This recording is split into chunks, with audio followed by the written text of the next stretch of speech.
O tema da mensagem de hoje é: estou coberto pelos 7 Espíritos de Deus. Livro de Esther, capítulo 5, versículo 3, diz assim: Então lhe disse o rei: Quem é o que tens, rainha Esther? Ou qual é a tua petição? Até metade do reino se te dará, respondeu Esther. Se bem te parecer, venha o rei e Amã hoje ao banquete que eu preparei ao rei. Isaías 11, 2. Repousará sobre ele o Espírito do Senhor, o Espírito de sabedoria, de entendimento, o Espírito de conselho e de fortaleza, o Espírito de conhecimento e de temor do Senhor. Zacarias 4, 2. E me perguntou: quem vê? Respondi: olhei, e eis o candelabro todo de ouro e um vaso de azeite em cima com as suas 7 lâmpadas e 7 tubos, um para cada uma das lâmpadas que estão em cima do candelabro. Amém? As tribos que estão trabalhando podem sentar. Eterno Deus e Pai, em nome de Jesus, eu quero apresentar agora diante de Ti, Senhor,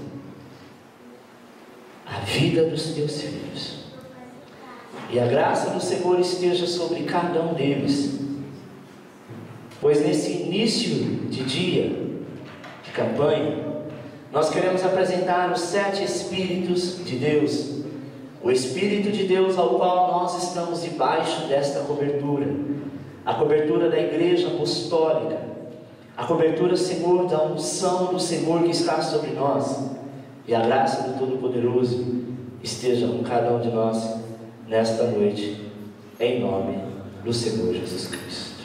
Amém. A Igreja Apostólica é o candelabro de Deus na terra. Amém? Quando o homem de Deus teve a visão do candelabro, ele viu os 7 fogos que estavam sobre esse candelabro, que representavam os 7 Espíritos de Deus. E nós vamos entender qual é a função e qual é a relação da igreja para com Deus, juntamente com esses 7 Espíritos. Apocalipse 1,12 diz assim: voltei-me para ver quem falava comigo, e voltando vi 7 candeeiros de ouro. Apocalipse 1,20: quanto ao mistério das 7 estrelas que viste na minha mão direita, e os 7 candeeiros de ouro, e as 7 estrelas são os anjos das 7 igrejas, e os 7 candeeiros são as 7 igrejas. Nós começamos a ler o livro de Esther, onde diz que durante 6 meses Esther foi preparada no óleo, ou seja, ela tinha um objetivo, ela tinha um propósito, e ela se ungiu e se preparou e jejuou, e durante 6 meses, está no livro de Esther, capítulo 2, versículo 12, sabe, que ela se preparou, amado. Ela diz assim: eu vou me preparar, porque eu sei que o que eu vou fazer é algo grande e não pode ser feito de qualquer maneira. O meu Deus exige um estado de excelência, para que Ele então me honre, para que Ele então ouça a minha voz. É engraçado que a igreja de hoje, as pessoas querem pedir ontem, daqui a pouco acontece sem compromisso algum. As pessoas querem fazer uma campanha: olha, se der eu vou, no dia que der eu oro, no dia que der eu jejum, e sabe, se eu sentir, se eu tiver no meu estado de espírito legal, eu vou, se eu não for, eu vou no último dia, e importa é que eu fui e a bênção recebi. Mentira! É por isso que existe muita gente derrotada. Amém, meu irmão? Esther era alguém que Deus levantou para mudar a história do seu povo. Ela se preparou e ficou no óleo, amado, sabe? Ficou na unção, ficou orando, ficou buscando, ficou jejuando por 6 meses, para aí então ela clamar ao rei, porque já era escolhida do rei, e pedir. E mesmo assim ela chamou todos os seus amigos e parentes, diz assim: ore e jejue por mim, porque esta noite eu estarei me preparando, pois amanhã cedo eu tenho uma obra para fazer. Às vezes nós queremos que as coisas sejam muito rápidas, mas não queremos um tempo de preparo. Amém? Não queremos um tempo de preparo. Deus usa, amado, aqueles que estão bem preparados. Deus não usa qualquer um de qualquer jeito ou de qualquer maneira. Deus, ele tem um chamado para todos aqueles que querem. Tem esse detalhe: se você não quiser, Deus respeita. porque nós temos o livre acesso ao Senhor, mas nós também temos o livre arbítrio para dizer vou ou não vou, quero ou não quero. É claro que tudo isso há uma consequência, amém? Esther, ela tipifica aqui a igreja, portanto a igreja nesses dias precisa estar marcada pelo óleo. São 7 dias de guerra que nós estaremos enfrentando. 7 dias, amado, de uma guerra que você não será perfurado de bala, que você não será furado de seta, que você não vai ter nenhuma flecha cravada no teu peito, mas são 7 dias que você estará no óleo, na unção, e Deus vai abençoar aqueles que querem. Glória a Deus, aleluia. Amém? Ela foi marcada pelo óleo, e este óleo é a presença do Espírito Santo de Deus em nós. A Bíblia diz que Jesus disse assim: ficai em Jerusalém, até que do alto vocês sejam revestidos. Quantas mil pessoas Jesus não ministrou, não é verdade? Quantas mil pessoas ele não sarou, ele não curou, ele não ganhou para o reino dos céus? Mas no dia, para ouvir a sua voz, tinha apenas 120 homens. Ele diz assim: se vocês me buscarem, do alto vocês serão revestidos. Foi milhares que foram revestidos pelo Espírito Santo? Não, foram apenas 120. Por quê? Porque os 120 estavam lá. Você está entendendo? E amado, Deus escolhe. Muitos são chamados, mas poucos são os escolhidos. Porque Deus olhou para uma multidão e disse assim: você sim, você não. É igual aquela história, bem querer, mal querer, né? Bem me quer, mal me quer. Não foi isso que Deus fez. Mas os poucos que são escolhidos são os poucos que se lançam, que creem, que buscam, que dizem: Senhor, eu quero estar debaixo desta cobertura, eu quero estar debaixo desta palavra, eu creio que isso vai acontecer na minha vida. Na palavra de Isaías, o Senhor fala que o Espírito Santo, ele repousa sobre nós. E isso significa que assim que acontece, como aconteceu com o povo de Israel no deserto, sabe?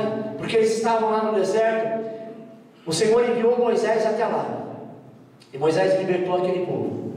Preste atenção que no momento que eles saem do Egito e eles vão para o deserto, para atravessar o deserto, quem que acompanha eles? Uma nuvem. Essa nuvem não existia até então.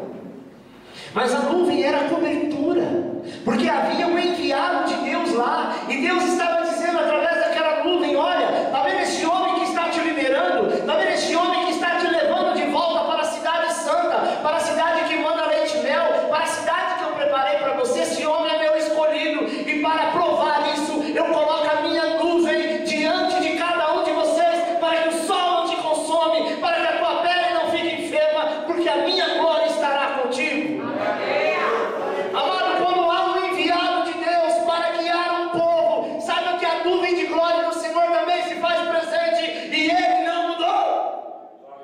A Bíblia diz que Ele é o mesmo ontem, hoje e será eternamente.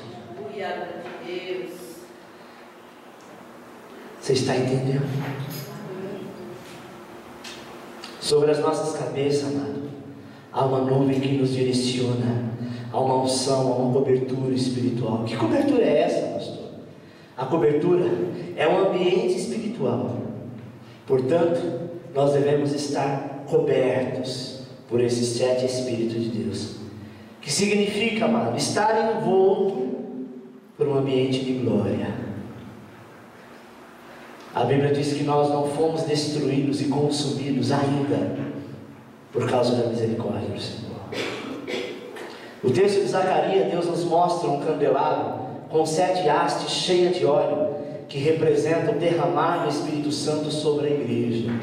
Talvez você pergunta: por que candelabro? Candelabro, em Apocalipse, diz que é a figura de Cristo. Ou seja, o próprio Cristo que quer derramar esta unção sobre nós.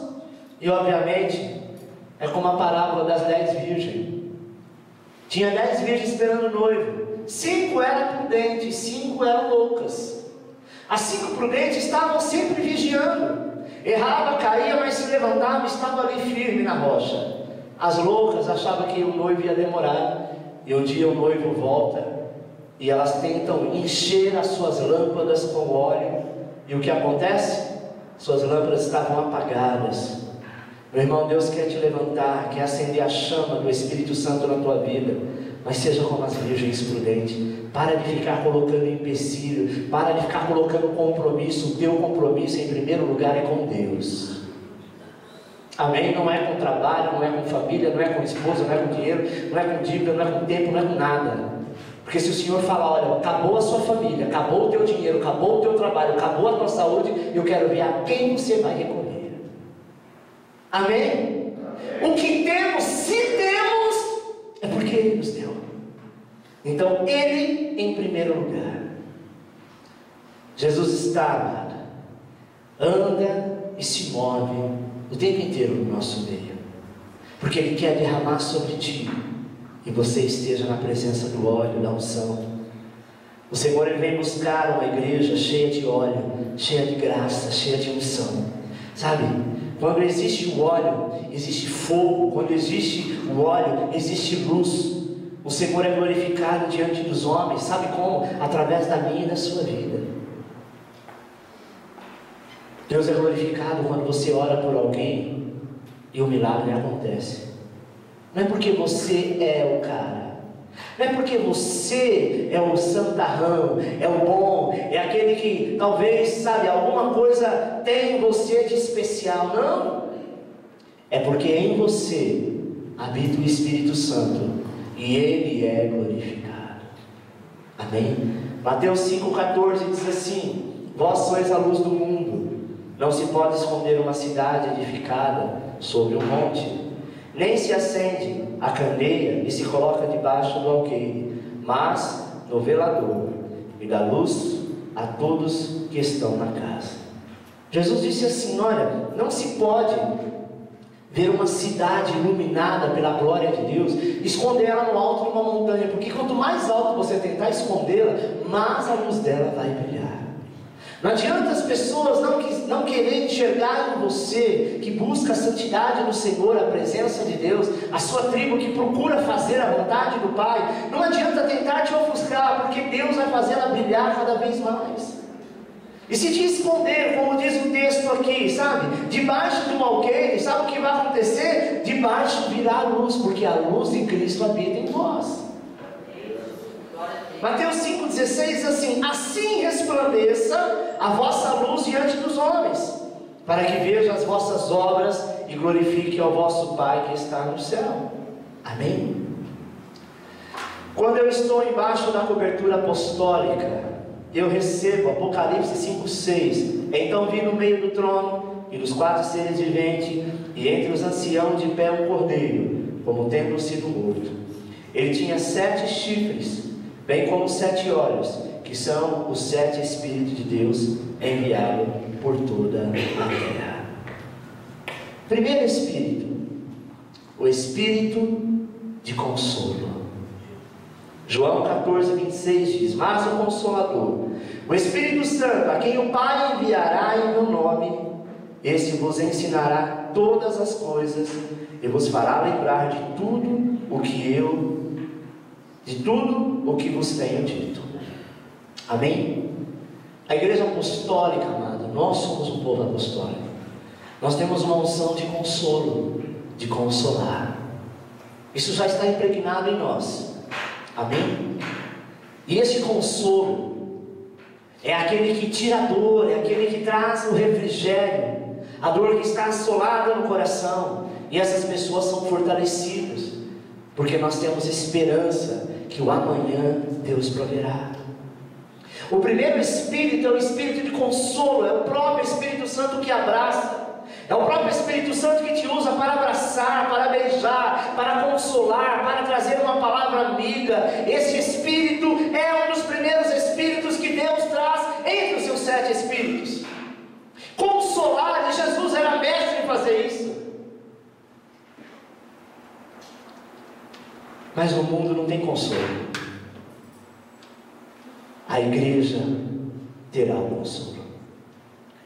Porque todas as nossas perdas, por mais que perdemos, ela tem um significado positivo diante de Deus.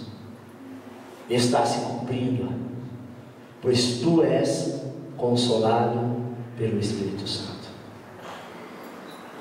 Às vezes, quando passamos por alguma tribulação, por alguma dificuldade, Sabe o que acontece?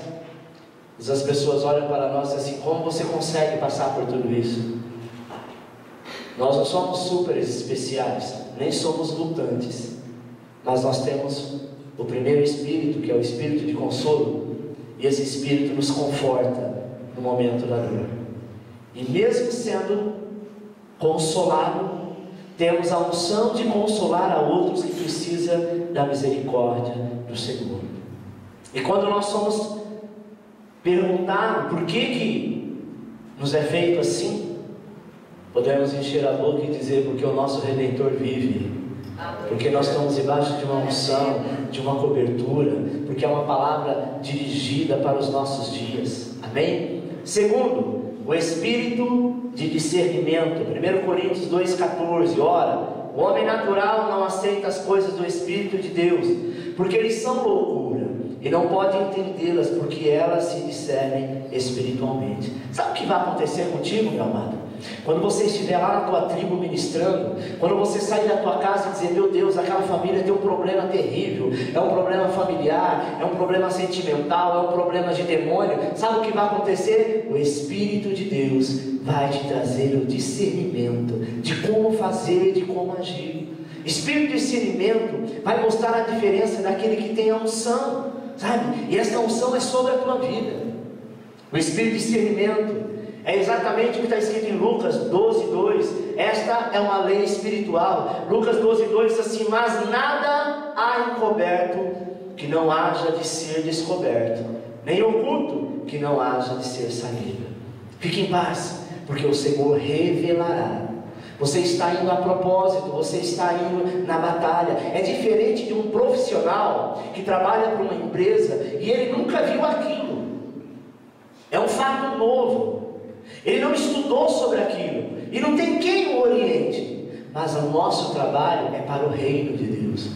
E mesmo quando você não sabe o que fazer e não sabe discernir que espírito é aquele, o Espírito Santo te fará discernir e fará você andar por caminhos que nem mesmo você pode entender, porque nada vai ficar em oculto, nada vai ficar encoberto, porque o Senhor dará revelação. Amém? Repita: eu quero. E eu recebo. Espírito de discernimento. Isso é como uma fonte, amado, onde as coisas clamam para ser revelada. Amém? Eu me recordo de um trabalho de libertação que eu fiz na casa de uma pessoa, em que já passado algum tempo, chegou um momento que eu disse: Senhor, eu não sei mais o que fazer. Eu já orei, já jejuei, já fiz, já aconteci, mas até agora eu não consegui discernir. Eu já até contei isso aqui. E saí, falei: deixa essa pessoa aí. Fomos lá para a sala, começamos a orar. E eu literalmente estava cansado, estafado. Mas disse: Senhor, eu não vou entregar essa guerra, não vou desistir. Alguma coisa dizia ao meu ouvido: chama outro pastor mais experiente, você é novo. Realmente eu era novo na fé, não tinha muito conhecimento, mas de uma coisa eu tinha: propósito. Até que o Espírito Santo me revelou que o problema daquele demônio era mãe e filha. Havia mágoa, havia ódio, havia falta de perdão. E no momento que o Senhor me discerniu isso, eu juntei essas duas pessoas e nós ministramos, e esse demônio foi vencido. Amém, meu amado? Quem tem discernimento não pode ser enganado.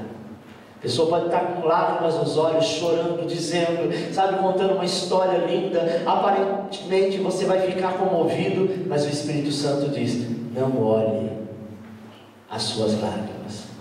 E ele vai trazer o discernimento. Aconteceu com o próprio profeta Samuel. Quando ele foi na casa de Jessé, ungir um dos filhos de Jessé, porque Deus disse que um deles era o rei. Todos se apresentaram, e cada um mais forte, mais belo do que o outro. Ele diz: ah, não é esse, então é esse. E o Senhor dizia: ainda não é esse. Até que passou os 7 filhos. O Senhor disse: tem um ainda. Ele achou estranho, ele disse: como tem um? Se o pai trouxe todos os filhos à minha presença. O Senhor disse: eu estou trazendo discernimento. Há um que eu quero. Ele disse: você tem mais algum filho? Diz: tem um Davizinho. Mas está lá pastoreando ovelha. Davizinho não é ninguém que possa ser um rei, não tem estatura para isso, não tem porte físico, não foi treinado, não é habilitado, nunca foi para a guerra, nunca foi soldado, nunca foi guerreiro, ou seja, Davizinho nunca foi nada. E o Senhor diz: é esse nada que eu quero. Mas aos olhos de Samuel, ele olhava a aparência do homem, mas Deus ele traz o discernimento. Talvez se Deus deixasse Samuel sem o discernimento, ele ungiria o primeiro filho. E o Senhor lá na frente ia dizer: você ungiu outro Saul. Sabe, meu irmão, quando eu parto para a guerra, quando eu vou para a batalha, eu tenho que ir em nome do Senhor, porque é Ele que vai me trazer o discernimento de tudo que eu vou fazer. Eu já vi algumas pessoas nas tribos, e é natural que estão iniciando, dizer: meu Deus, se eu tiver que pregar, se eu tiver que, de repente, lá na minha célula alguém cair endemoniado, o que eu vou fazer? Se prepara, porque Deus vai te ungir, vai te capacitar. Sabe por quê, irmão? Porque a obra é dele. Às vezes você acha que vai ser o A que vai ser usado, o B que vai ser usado, e você diz assim: não, me deixa aqui escondido, eu não sei nem falar direito. Como disse Gideão: eu sou o menor da casa de Manassés. E o Senhor disse: é você que eu quero usar. Amém? Discernimento é a capacidade investigativa do Espírito Santo em nós. O Espírito Santo vai investigar o seu interior, e ele vai depositar a capacidade de interpretação daquilo que ele fala para ti. Amém, meu irmão? Eu bem sei o que é isso, porque a cada culto que eu faço, a cada ministração, a cada ceia, eu nunca bolo nada. A única coisa que são mais ou menos programadas são cultos de grupo, que eu diz: olha, fulano faz isso, Beltrano faz aquilo, canta esse louvor, você ora daquele jeito. Mas quando eu, Alexandre, estou fazendo, o salmo eu escolho na hora, só a palavra por conta do projetor, eu tenho que preparar antes.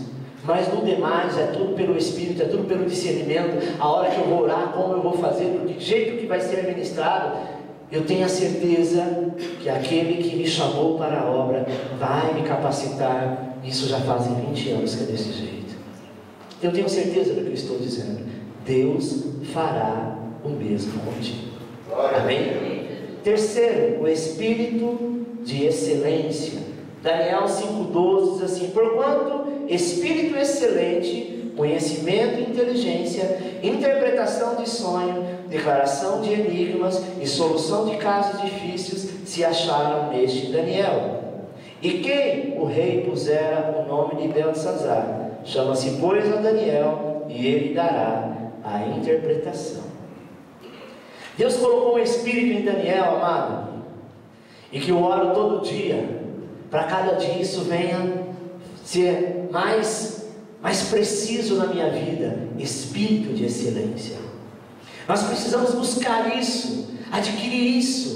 Sabe, o espírito de excelência é tudo aquilo que você realmente faz e faz com prazer, e procura ir aonde ninguém foi, alcançar o que ninguém alcançou e fazer melhor, porque estamos fazendo para Deus.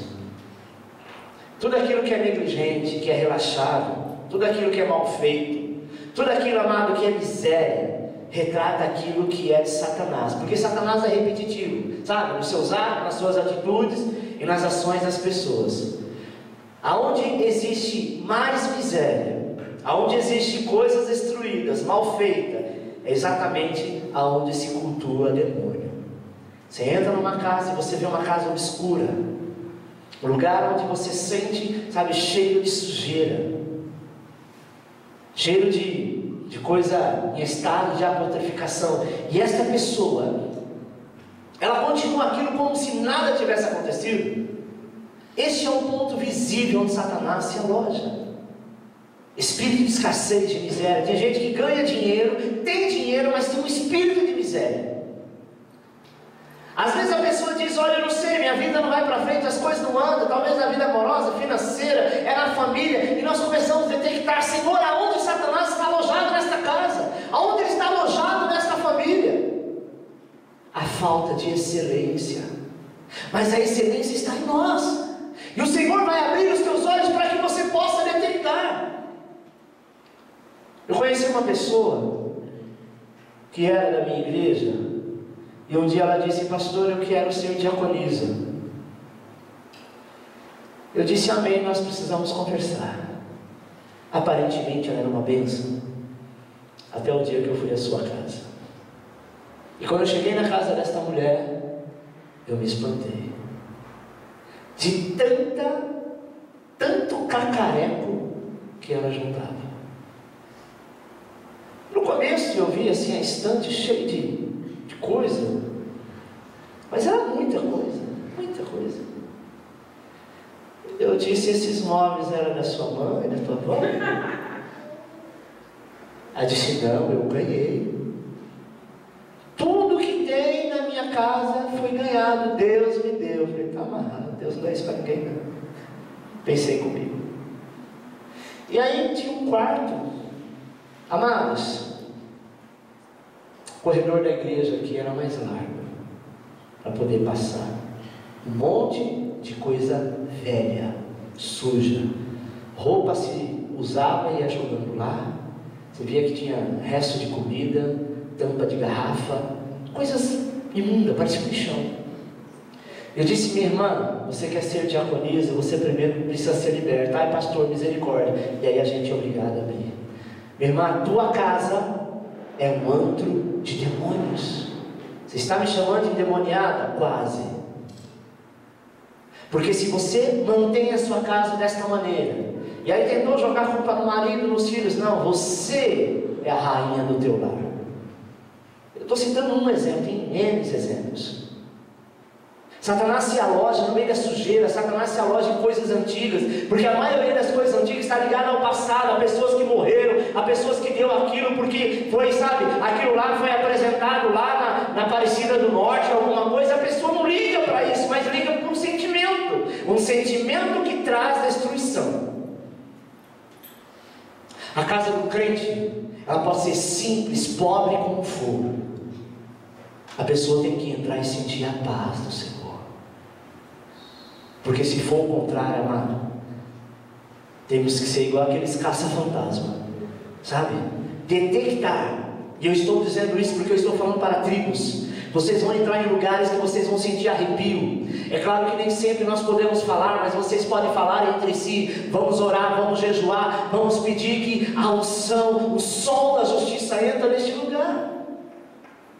E depois que eles forem libertos, pode ter certeza que muita coisa será jogada fora.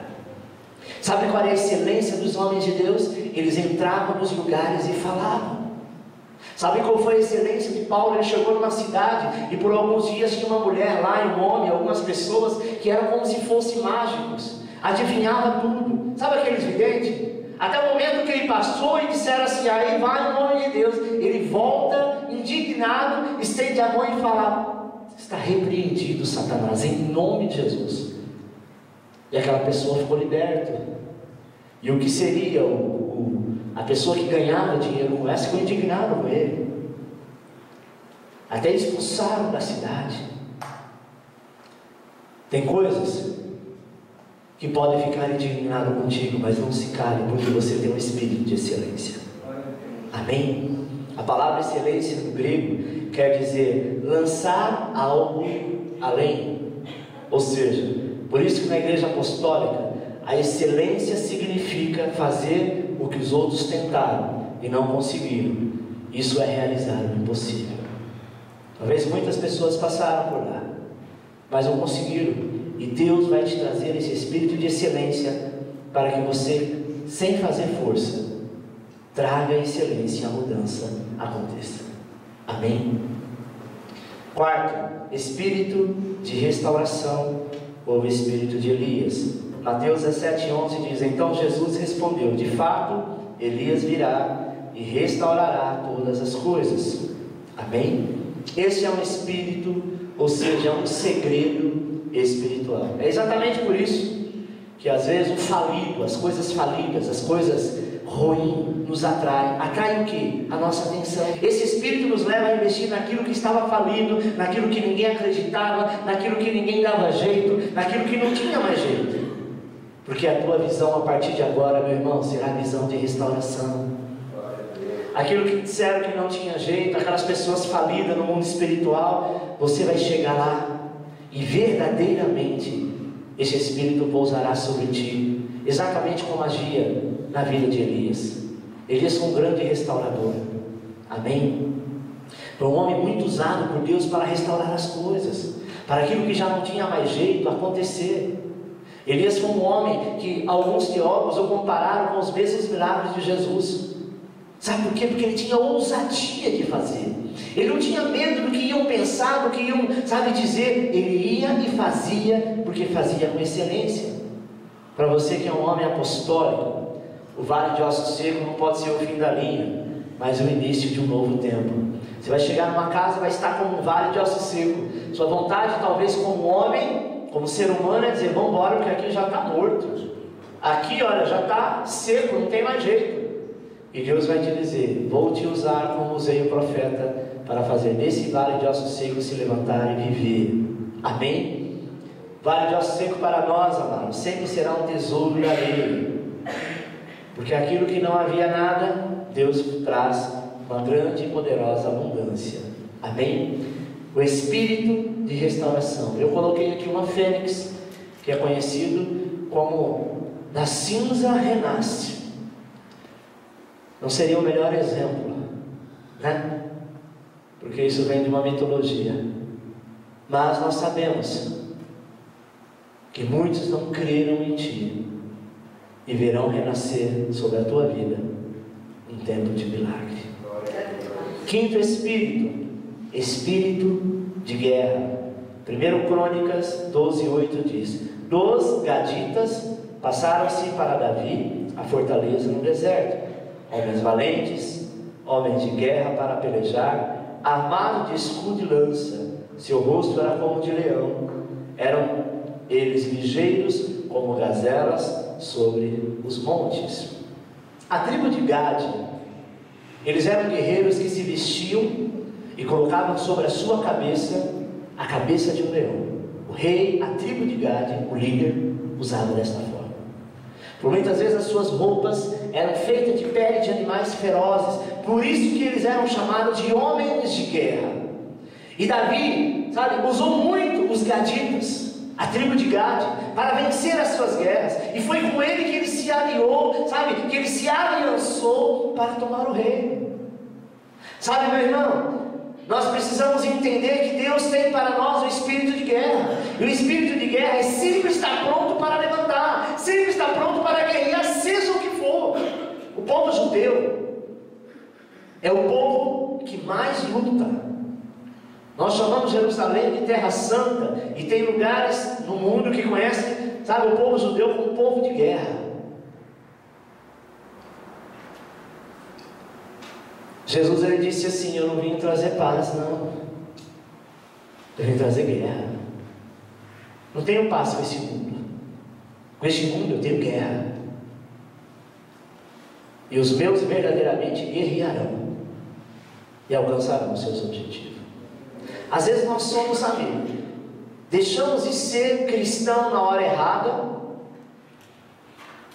e quando é para ser cristão autêntico, nós achamos que é hora de deixar de ser. Exemplo, quando é hora de brigar pelos nossos direitos, de lutar, a gente diz: não, eu não brigo, eu não discuto, eu não faço nada.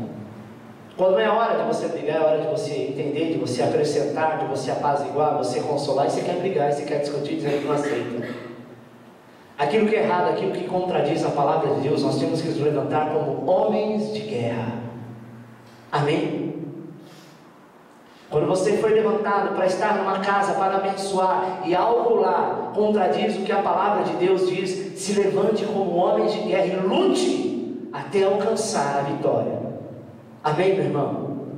O lutar não é sair no tapa com ninguém, não é ofender ninguém, não é dizer coisas feia para ninguém, mas é lutar em espírito, em oração, em jejum, é tendo discernimento, é tendo excelência, é tendo tempo de justiça de Deus. Os valentes da Davi, amado, eles tinham um rosto como de leão. Por quê? Porque o leão é o rei da selva, é o animal mais temido, e eles sabiam que eles tinham a unção de Deus, a unção do Cordeiro de Deus, do Todo-Poderoso, o espírito da guerra, sabe? Tem que nos tornar identificados com Jesus Cristo. Apocalipse 5,5 diz assim: e disse-me um dos anciãos, não chore, eis que o leão da tribo de Judá, a raiz de Davi, que venceu, para abrir o livro e desatar os seus 7 selos. Há uma guerra no mundo espiritual todos os dias, e esse espírito de guerra, que é um dos espíritos de Deus, está sobre a tua vida. Campo de batalha, amado, nos faz cada vez mais parecido com Jesus. Amém? O espírito de guerra nos faz guerrear as lutas do Senhor e destruir as obras do diabo. Porque o diabo quer que você cruze o braço, que você seja manso, que você seja pacato. Seja manso, pacato no perdoar, seja manso, pacato no agir, mas seja guerreiro no enfrentar o inferno, em lutar, em prevalecer, em alcançar. Amém?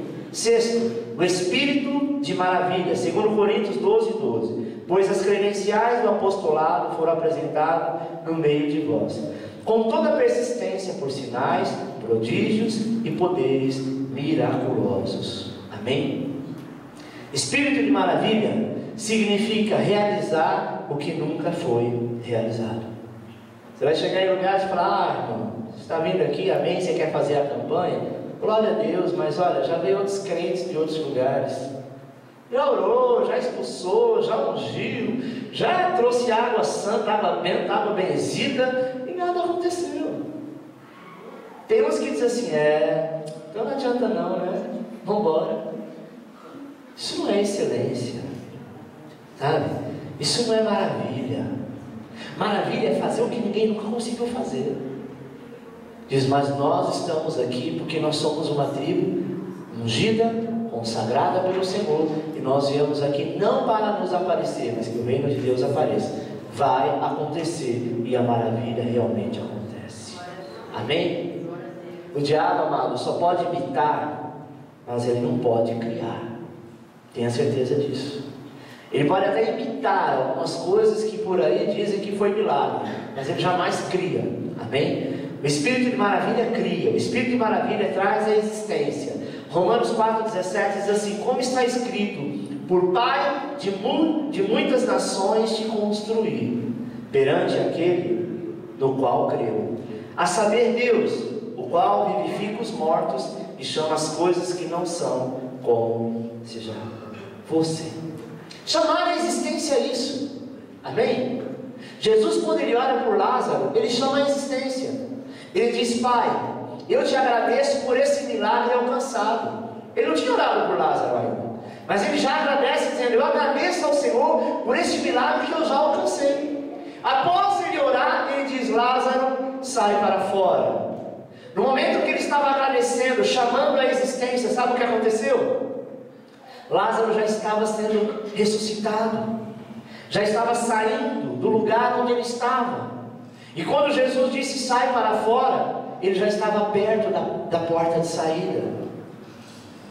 Quando você entrar no lugar para abençoar, chame a existência. Sabe por quê, meu amado? Porque isso é o espírito de maravilha, de fazer coisas maravilhosas, de fazer coisas que nunca existiu, coisas que ninguém acredita mais, coisas que parece que já não tem mais jeito. Esta unção, esse espírito de Deus está sobre a tua vida. Amém? O espírito de maravilha faz com que o excepcional aconteça. O espírito de maravilha lhe traz a excelência de Deus à terra. Amém? Sétimo e último, o espírito da fé. 2 Coríntios 4,13 diz: tendo porém o mesmo espírito da fé, como está escrito, eu criei, por isso é que falei. Também nós cremos, e por isso também falamos. Amém? Olha o que Paulo diz: tendo porém o mesmo espírito da fé, como está escrito, eu criei, por isso é que falei. Nós cremos, por isso também falamos. Fé é isso, está escrito, eu creio que aquilo é real, eu creio que aquilo é verdadeiro, e por isso nós vamos repetir as mesmas palavras. Não pense você que quando você crê em alguma coisa, ter uma atitude, e você vê o milagre de Deus, vai ter alguém, até que se disse na igreja A, B ou C, que vai tentar contradizer ou contrariar aquilo que você crê. Já aconteceu, você já viu, mas sempre Satanás envia alguém para tentar te confundir. Ele não vai usar alguém que é do mundo, ele vai usar alguém que é do nosso meio. Amém? Paulo diz, eu criei e por isso que eu falei. Eu só posso falar naquilo que eu creio, naquilo que eu vejo, naquilo que eu acredito e que realmente eu posso ver que vai acontecer na vida do irmão como aconteceu na minha. Amém, meu irmão? Tem gente que não acredita na prosperidade.